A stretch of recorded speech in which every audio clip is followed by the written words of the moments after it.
반갑습니다. 송주준입니다. 제가 삶의 중요한 가치 중 한 가지로 따르는 것이 뭔가 걱정, 근심이 있을 때는 중요한 판단을 내리지 말라는 겁니다. 이 사람이라고 하는 것이 걱정, 근심이 있다 보면은 잘못된 판단을 내리기가 쉽거든요. 그런데 참으로 불행하게도 이재명 후보가 이 중요한 삶의 가치를 잘 몰랐던 것 같습니다.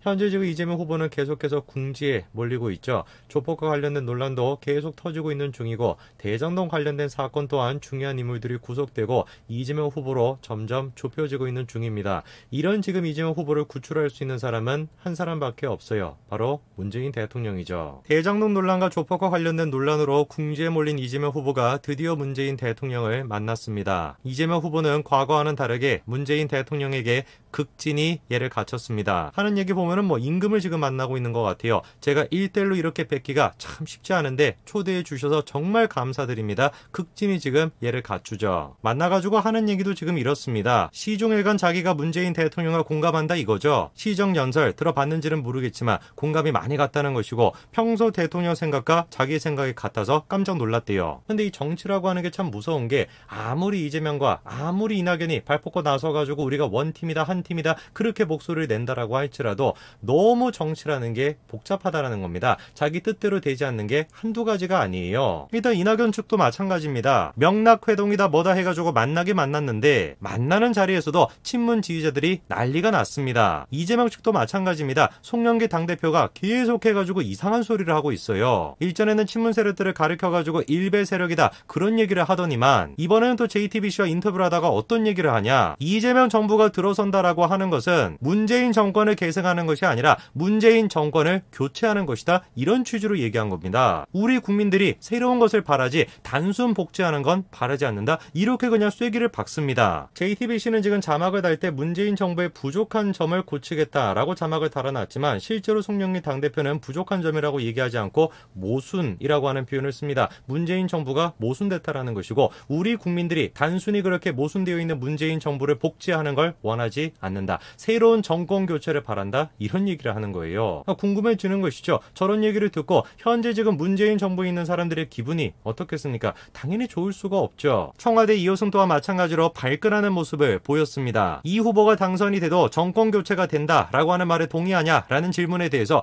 그 발언 취지를 본인한테 가서 물어봐야 되는 거 아니냐? 이렇게 발끈하죠. 이런 지금 상황 속에서 이재명이가 문재인 대통령을 만나가지고 시정연설에 대해서 내가 공감을 많이 했습니다. 진짜 문재인 대통령의 평상시의 생각과 제 생각이 똑같은 것 같습니다. 이런 얘기를 하는 걸 듣고 있으면 어떻겠습니까? 기분이 코웃음치게 되는 거죠. 그리고 이재명 후보가 이번에 결정적으로 실수한 게 뭐냐면 대놓고 문재인한테 어떤 얘기를 했습니까? 자기가 모질게 한 부분이 있었던 거에 대해서 사과드린다 이런 얘기를 했습니다. 저는 이번에 저 장면을 보고 이재명이가 진짜 문재인 대통령의 영린을 건드렸구나 이런 생각이 들었습니다. 저런 얘기는 조금 시간이 지나고 친문 세력이 잠잠해지고 난 다음에 그리고 난 다음에 꺼냈어야 되는데 너무 급했던 거죠. 마음이. 이낙연 지지자들이 됐건 친문 세력이 됐건 아직까지 이재명 후보를 인정하지 않고 있는데 그런 지금 상황에서 문재인 대통령 앞에서 제일 처음 만나가지고 하는 얘기가 내가 지난번에 모질게 굴었던 거 사과드린다 이런 얘기를 꺼낸다. 급해도 너무 급했습니다. 그리고 그거를 가장 잘 보여주는 게 이철이 정무수석입니다. 이번에 문재인 대통령과 이재명 두 사람이 회동할 때 이철이 정무수석 또한 그 자리에 있었는데요. 두 사람의 회동에 대해서 이철이가 브리핑을 했는데 자신의 감정을 숨기지 않고 여과 없이 보였습니다. 이재명 지사가 이재명 후보라고 칭하겠습니다. 이재명 후보가 어제 시정연설, 대통령 시정연설을 잘 들었고 내용도 꼼꼼히 살펴봤는데 본인 생각과 내 생각과 너무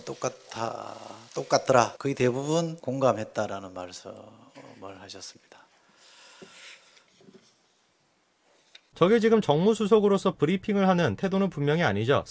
이런 소리도 내고 그리고 혓바닥을 앞으로 빼기도 하고 누가 보든지 간에 정무수석의 태도가 아닙니다. 이철이 본인 스스로도 느끼는 거겠죠. 이재명이 계속해가지고 문재인 대통령에게 공감을 했다라는 얘기를 하는데 그런 얘기하는 것 자체가 어이가 없는 겁니다. 아마 왜 그럴까를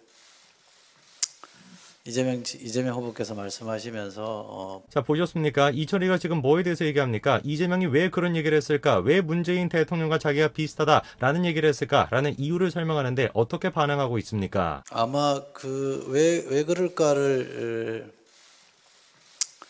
이재명 후보께서 말씀하시면서 코를 지금 파면서 그 이유를 설명하고 있는 겁니다. 자기도 지금 황당한 거죠. 그렇게 문재인 대통령 공격했던 이재명이가 갑자기 태세 전환해가지고 문재인 대통령 앞에서 전화 막 이러면서 모든 것들에 공감합니다 이러고 앉아 있으니까 자기도 지금 황당한 겁니다.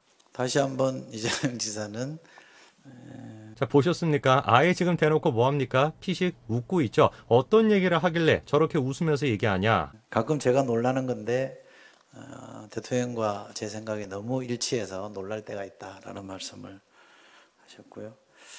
이철이가 피식 비웃으면서 전달하고 있는 내용이 뭐냐? 이재명이 문재인 대통령과 자기가 너무 똑같은 점이 많다? 그런 얘기를 했다라는 걸 전달하면서 저렇게 비웃고 있는 겁니다. 저 지금 브리핑을 보고 우리 말고 우리 같은 생각을 가지고 있는 사람들 말고 저쪽 진영에 있는 사람들은 어떤 생각을 가지고 있을까? 친문 세력들이 보여주고 있는 반응이 어떻습니까? 이철이가 비웃는 거 그게 바로 자신의 심정이라는 거죠. 문프 건강하세요라고 얘기하면서 그렇게 비웃는 게 이번 브리핑의 하이라이트라는 거죠. 수많은 친문 세력들이 지금 이철이에 대해서 비판하는 것이 아니라 오히려 잘했다고 칭찬하고 있습니다. 아무리 이재명이 됐건 아무리 문재인 대통령이 됐건 아무리 이낙연이 됐건 결코 우리가 국민의힘한테 정권을 내줄 수는 없다라는 생각을 가지고 별쇼를 다 한다라고 할지라도 이미 종교적 영역에 빠져있는 지지자들한테는 그런 식의 쇼가 통하지가 않는 겁니다. 이재명 하면 빼놓고 얘기할 수 없는 것이 바로 아내인 김혜경 씨죠. 김혜경 씨와 관련돼서 해경군 김 씨 논란이 있었습니다. 이미 경찰은 해경군 김 씨가 이재명의 부인이다라고 확인을 했었는데요.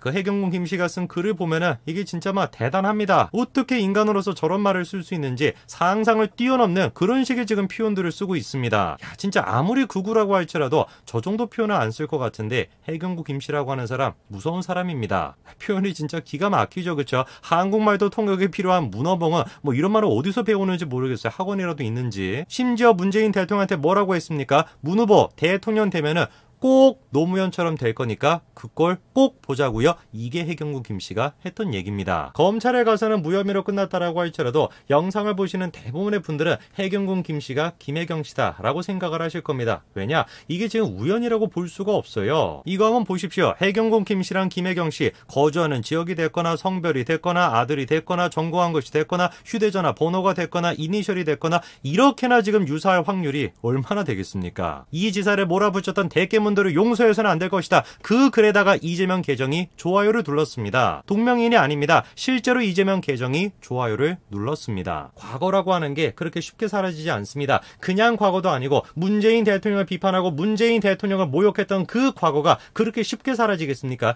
적어도 친문 세력한테는 그거는 그냥 과거가 아니라 지금 이 순간에서 벌어지고 있는 현재인 거예요. 계속 그렇게 쇼해보세요. 친문 세력들한테 대통령이 되기 위해서 표 한 표 더 받겠다고 이낙연이 됐건 문재인 대통령이 됐건 그 두 사람을 계속해가지고 이용해보세요. 그런다라 그래가지고 친문 세력들이 이재명의 과거를 깨끗하게 잊고 이재명의 현재 모습을 보고 과연 정말로 표를 줄까? 저는 결코 그렇게 생각하지 않습니다. 그러고 보니까 제가 말을 좀 잘못한 것 같습니다. 이재명의 과거가 아니라 현재를 본다라고 할지라도 이재명에게 표를 줄 친문 세력은 없을 겁니다.